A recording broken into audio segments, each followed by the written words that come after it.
الحمد لله رب العالمين الرحمن الرحيم مالك يوم الدين إياك نعبد وإياك نستعين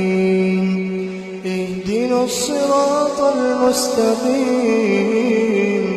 صراط الذين أنعمت عليهم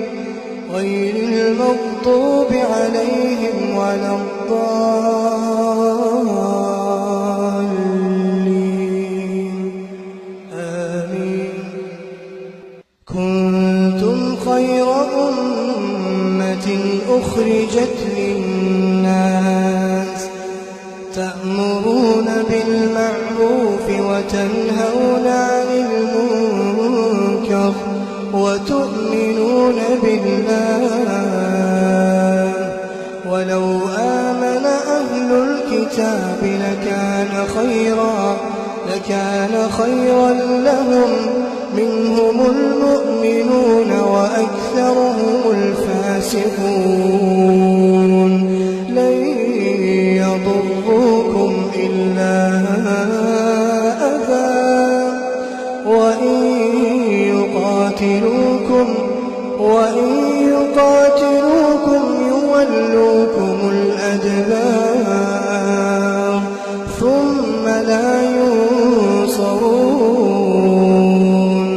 ضربت عليهم الذلة أينما ثقفوا إلا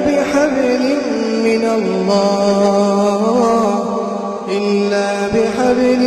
من الله وحبل من الناس وباءوا بغضب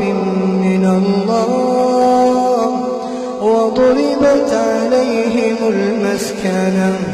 ذلك بأنهم كانوا يكفرون بآيات الله